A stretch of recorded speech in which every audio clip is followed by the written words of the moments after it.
चलिए जानते हैं आज की देश और दुनिया की सिलेक्टेड काम की और महत्वपूर्ण 30 बड़ी खबरों को सिर्फ 8 मिनट में। पर अभी तक आपने इस चैनल को सब्सक्राइब नहीं किया है तो सब्सक्राइब कर दे।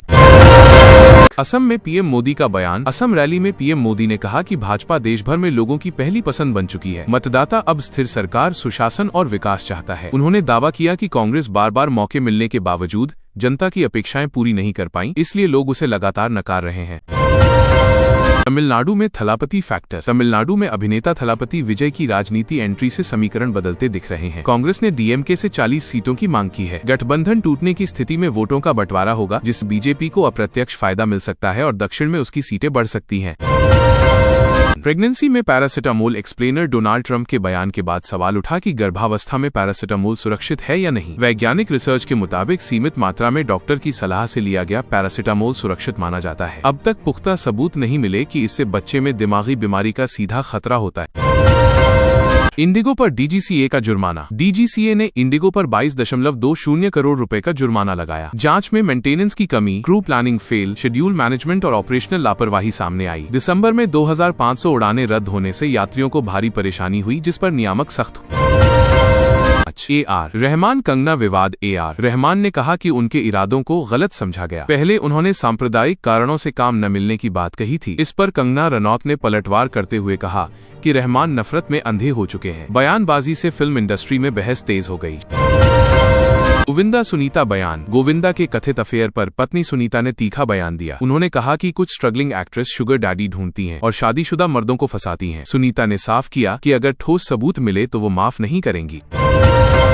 अमेरिका का ईरान पर हमला क्यों टला। अमेरिका के ईरान पर हमले से पीछे हटने की बड़ी वजह क्षेत्रीय युद्ध का खतरा रहा। रिपोर्ट्स के अनुसार नेतन्याहू ने भी ट्रंप को संभावित अंजाम समझाए। खामेनेई की सत्ता पर सीधा हमला पूरे मध्य पूर्व को अस्थिर कर सकता था, इसलिए रणनीतिक संयम बरता गया। ईरान में फंसे भारतीय छात्र। ईरान में फंसे भारतीय छात्रों की हालत खराब है। परिवारों का कहना है कि पैसे खत्म हो चुके हैं और बच्चे हॉस्टल से बाहर नहीं निकल पा रहे। चावल तक खरीदने की स्थिति नहीं है। आरोप है कि सरकार टिकट खुद खरीदने को कह रही है, जिससे संकट बढ़ गया। महाराष्ट्र में मतदान विवाद। महाराष्ट्र में महिलाओं ने आरोप लगाया कि उन्हें वोट डालने दूसरे जिले भेजा गया। 4 बसों में बीड से पिंपरी चिंचवड़ ले जाकर एक खास पार्टी को वोट देने का दबाव बनाया गया। मामला सामने आने के बाद चुनाव प्रक्रिया की निष्पक्षता पर सवाल खड़े हो गए हैं। केरल में दक्षिण कुंभ। केरल चुनाव से 3 महीने पहले दक्षिण कुंभ जैसा धार्मिक आयोजन शुरू हुआ। पेशवाई जैसी रथ यात्रा निकाली गई और पहला स्नान संपन्न हुआ। 259 साल से बंद महामाघ उत्सव की परंपरा दोबारा शुरू होने से धार्मिक और राजनीतिक दोनों मायने निकाले जा रहे हैं। मणिपुर गैंगरेप पीड़िता की मौत। मणिपुर में 3 साल पहले गैंगरेप की शिकार युवती की सदमे से मौत हो गई। 2023 की हिंसा के दौरान उसका अपहरण कर दरिद्योगी की गई थी। अब तक एक भी गिरफ्तारी नहीं हुई, जिससे राज्य की कानून व्यवस्था और न्याय प्रणाली पर गंभीर सवाल उठ रहे हैं। ग्रीनलैंड में ट्रंप विरोध। ग्रीनलैंड में हजारों लोग ट्रंप के खिलाफ सड़कों पर उतरे। प्रदर्शनकारियों ने कहा कि उनका देश बिकाऊ नहीं है। यूरोपीय संघ भी अमेरिका के साथ ट्रेड एग्रीमेंट रोकने की तैयारी में है, जिससे अमेरिका यूरोप रिश्तों में नई तनातनी दिख रही है। गाजा पीस बोर्ड पर इजराइल नाराज। गाजा पीस बोर्ड को लेकर इजराइल ने नाराजगी जताई। आरोप है कि बिना बातचीत टीम बना दी गई, जो इजरायली नीति के खिलाफ है। बोर्ड में भारतवंशी अजय बंगा भी शामिल हैं। इससे कूटनीतिक स्तर पर असहमति और गहरी हो गई है।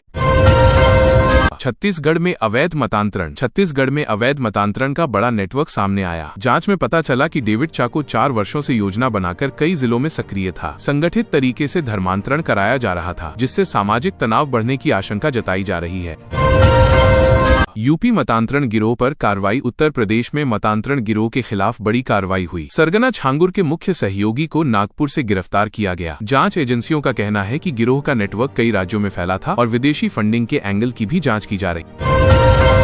छत्तीसगढ़ नक्सली मुठभेड़। छत्तीसगढ़ में सुरक्षा बलों और नक्सलियों के बीच मुठभेड़ में 8 लाख का इनामी माओवादी और उसके 3 साथी मारे गए। सुरक्षा बलों ने हथियार भी बरामद किए। इसे नक्सल विरोधी अभियान में बड़ी सफलता माना जा रहा है।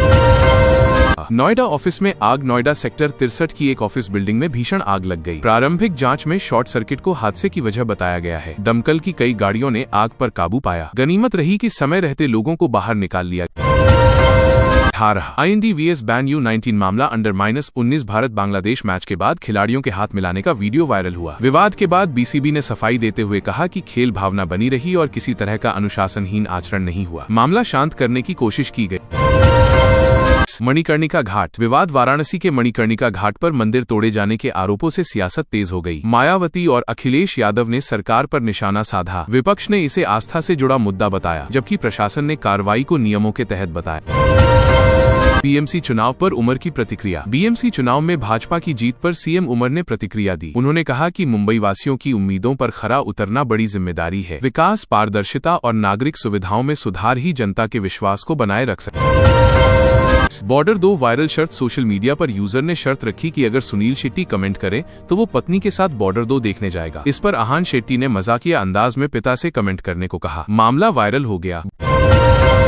यूएस यूरोप टकराव संकेत। ग्रीनलैंड मुद्दे पर अमेरिका और यूरोप के बीच टकराव के संकेत मिले हैं। यूरोपीय संघ ने ट्रेड समझौते पर बातचीत रोक दी है। इससे साफ है कि ट्रंप की नीतियों को लेकर यूरोप सख्त रुख अपनाने के मूड।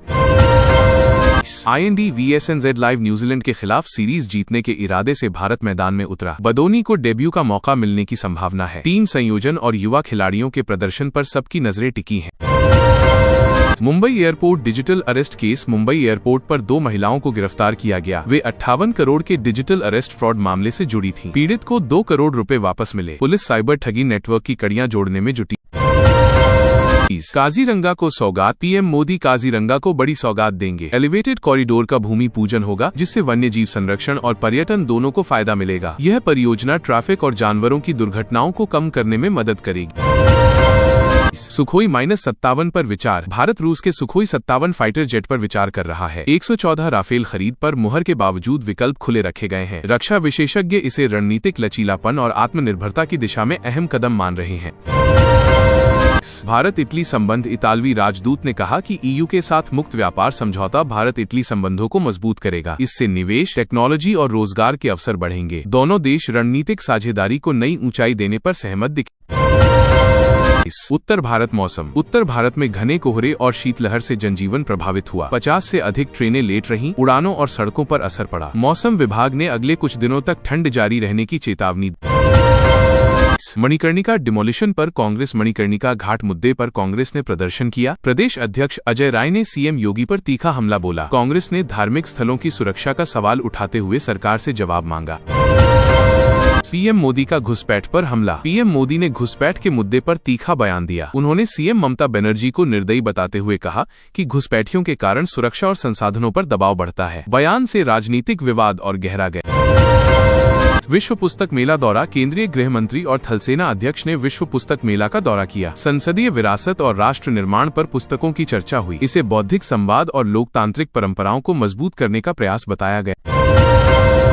ममता की सीजेआई से अपील। ममता बनर्जी ने सीजेआई से लोकतंत्र बचाने की अपील की। उन्होंने केंद्रीय एजेंसियों के दुरुपयोग का आरोप लगाया। बयान को केंद्र राज्य टकराव से जोड़कर देखा जा रहा है, जिससे राजनीतिक तापमान और बढ़ा।